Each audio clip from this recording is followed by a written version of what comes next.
Salamlar, əziz müəllimlər, hər vaxtınız xeyir olsun. Bugün sizlə yeni bir mövzu haqqında danışacağıq, hansı ki bu mövzu həm MEQ sertifikasiya çərçivə sənədində var, həmçinin də əvvəlki illərdə imtahana düşmüş bir mövzudur və bu mövzu ilə əlaqəli testlər adətən müəllimlər tərəfindən çətin səviyyəli testlər kimi dəyərləndirilir. Ona görə bu mövzunu daha geniş şəkildə sizdən müzakirə eləmək, daha doğrusu izah eləmək istədim sizə. Deməli, mövzumuz qualitative and relative adjective mövzusudur. Həmçinin də gradable, non-gradable, yəni dərəcələnən, dərəcələnməyən sifətlər olaraq biz bunları öyrənəcəyik. Düzdür, bununla bağlı mənim bir YouTube videom var. Məhz dərəcələnən, dərəcələnməyən sifətlər. Sadəcə olaraq orada biraz daha yığcam şəkildə, konkret şəkildə verilibdir. Bugün isə daha geniş şəkildə hardan yaranır, necə seçəcəyik, daha çox nümunələrlə sizə izah eləmək istədim. Ümumiyyətlə, sifətləri semantik olaraq böləndə iki yerə böləcəyik.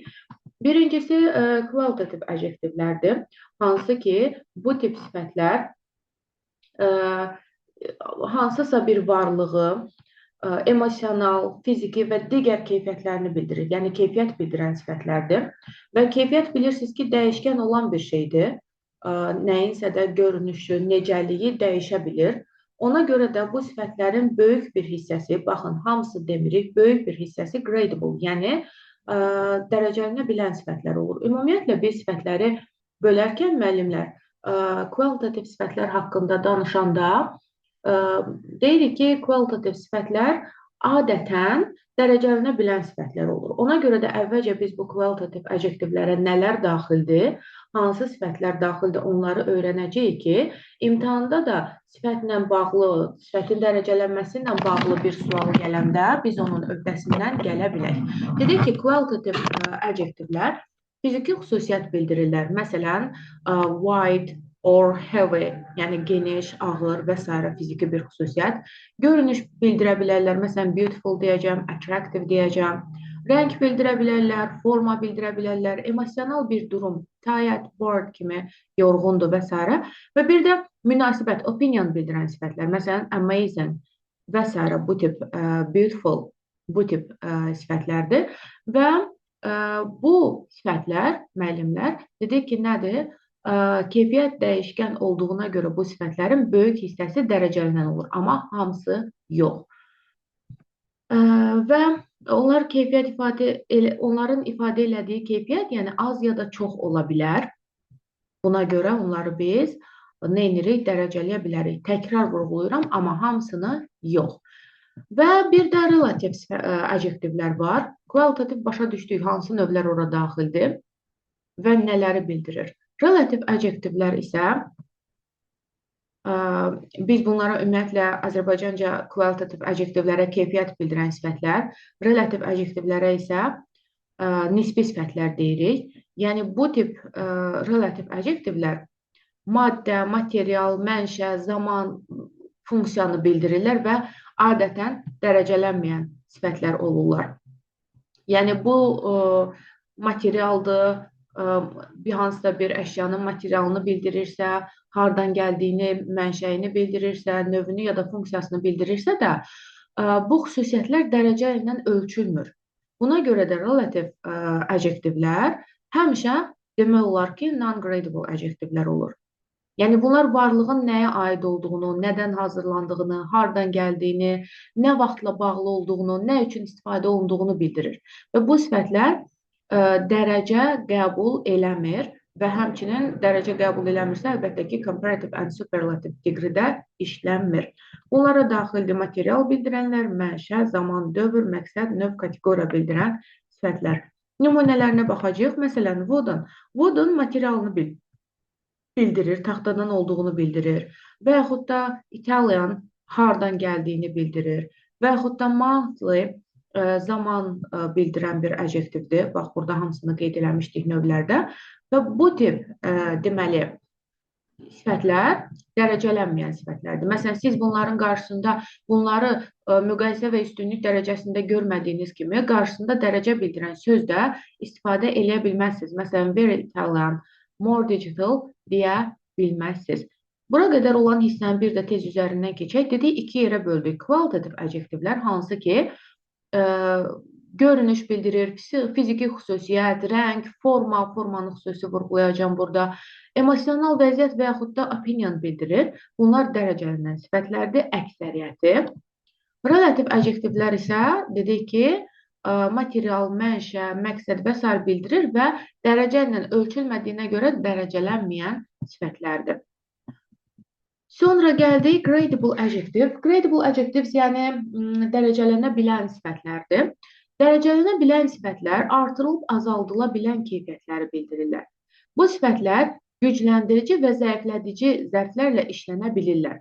Həmçinin də müqayisə və üstünlük dərəcələrində işlənə bilirlər. Yəni biz onları həm müqayisə və üstünlük dərəcəsində istifadə edə bilirik, həm də qarşısında mənanı qüvvətləndirən ya da zəiflədən zərflərlə işlədə bilərik. Məsələn, burada nümunə verilibdir. Ümumiyyətlə, bu dərəcələnən, dərəcələnməyən nə deməkdir? Gəlin bunun haqqında biraz daha dərindən fikirləşək. Məsələn, hot sözü ya da cold sözü, soyuqdur ya da istidir.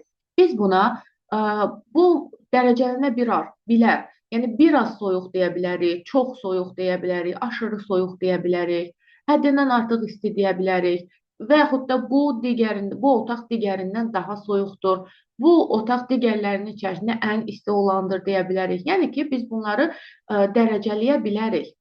Amma, məsələn, freezing sözü coldun artıq ən axırıncı nöqtəsidir. Cold soyuq deməkdir, düzdür?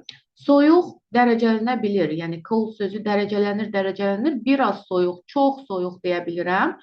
Extremely cold deyə bilirəm və artıq freezing deyəndə bu deməkdir ki, dondurucu, yəni bundan o tərəf yoxdur artıq, bu ən son həddidir.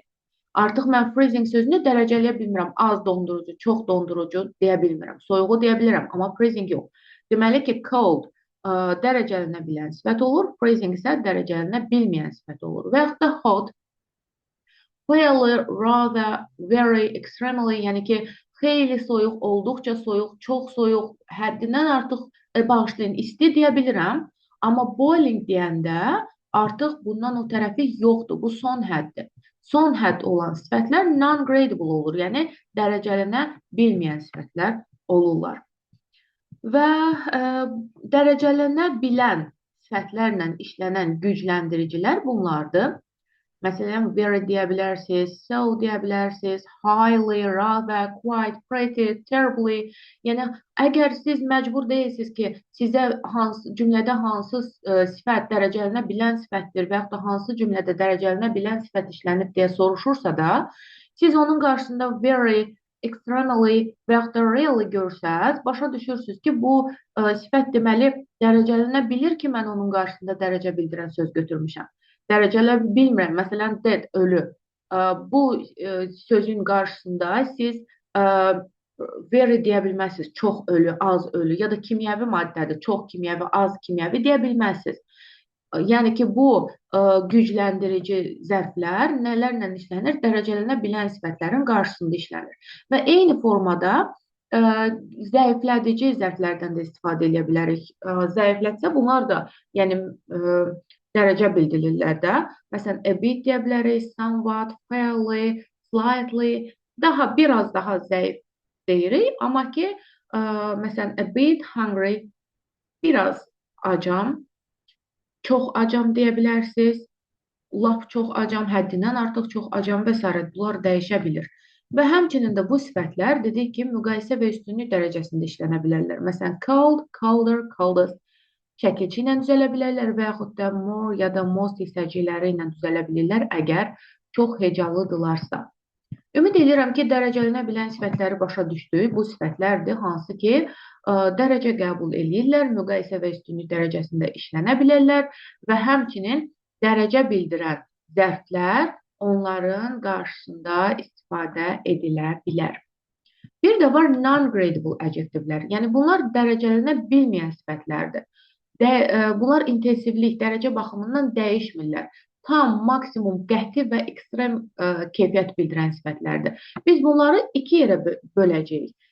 Non-gradable adjectivləri. Baxın, mən yuxarıda demişdim ki, qualitative adjectivlərin hamısı dərəcələnə bilən sifətlər deyil. Çünki qualitative adjectivlər elə ola bilər ki, ən son həddi bildirir, keyfiyyət bildirən sifətdir, amma ən son həddi bildirir. Məsələn, hungry sözü də keyfiyyət bildirir, qualitative adjectivedir. Starving sözü də keyfiyyət bildirən adjectivedir. Sadəcə olaraq fərqi ondadır ki, hungry gradable'dır, yəni dərəcələnə bilir. Starving isə extreme qualitative adjectivedir, yəni extreme, ən son həddi bildirir. Buna görə də dərəcələnmir. Yəni dərəcələnə bilən sifətləri başa düşdük. Aydındır. Onlar dərəcə ilə işlənir, müqayisə üstünlük dərəcəsində işlənə bilirlər və dərəcə bildirən sözləri qəbul edə bilərlər. Burada vacib olan non-gradable, yəni dərəcələnə bilməyənlərdir ki, biz bunları iki yerə bölürük. Birincisi, extreme qualitative adjectivelərdir. Yəni keyfiyyət bildirən sifətlərin ən üst səviyyəsini bildirənlər. Məsələn, biri var tired deyirəm. Bu dərəcələnə bilər. Çox yorğunam, az yorğunam, biraz yorğunam deyə bilərəm. Amma exhausted deyəndə tükənmiş deməkdir və bundan o tərəfi yoxdur. Yəni ən son həddədir. Bu artıq non-gradable adjectivedir. Bunlar non-gradable adjectivelerin birinci qrupudur, belə deyək, extreme qualitative adjectivelər. Hansı ki, ən son hədd bildirirlər və onlar dərəcələnə bilmirlər. Burada da ən çox istifadə olunan nümunələri yazmışam. Baxa bilərsiniz. Əlbəttə ki, bu hamısı deyil. Sadəcə kitablarda falan ən çox rast gəlinən formalardır. İkinci qrup isə absolute adjektivlərdir. Absolute adjektivlər yenə də dərəcələnə bilməyən sifətlərdir. Bu sifətlərə biz mütləq sifətlər deyirik.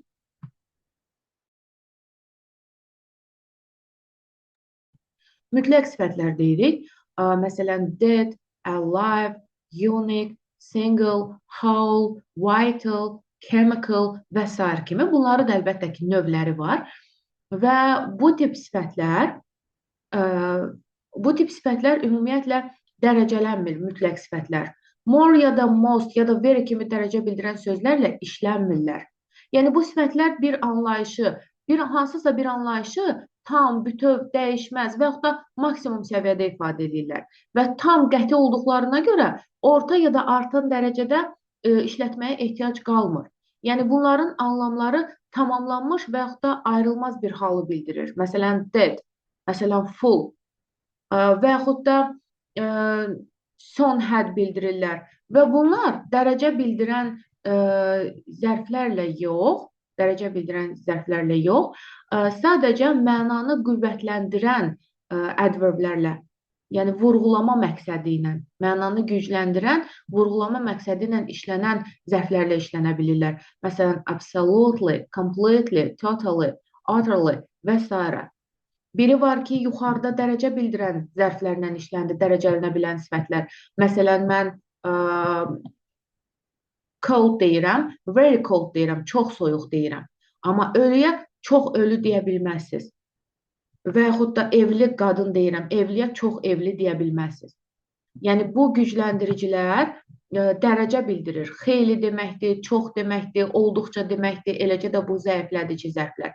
Amma dərəcələnə bilməyən sifətlərin qarşısında işlənən adverblər onun dərəcəsini deyil də, onun bildirmək üçün deyil də, onun mənasını qüvvətləndirmək üçün, vurğulamaq üçün istifadə olunurlar. Və məsələn, baxacağıq burada. The solution is absolutely impossible. Impossible non-gradable adjectivedir. Yəni, dərəcələnmir, mümkünsüzdür deyirəm. Absolutely isə tamamilə mümkünsüz. Sadəcə bunun mənasını daha qüvvətli formada vermək üçün istifadə olunur. Və zəiflədici sözlər isə almost, nearly, practically, virtually kimi sözlərdir. Yəni, mənim zaretkam demək olar ki, ölüydü. Yəni, demək olar ki, sönmüşdü. Sönməyə çox yaxın idi. Demək olar sönmüşdü bu mənada. Burada bəzi qeydlərimiz var, hansı ki, testlərdə sizi çaşdıra bilər. Onun üzərindən mən danışacağam. Məsələn, tiny sözü. Ümumiyyətlə, ingiliscə bir neçə sifət var ki, onlar extreme adjektivlərdir.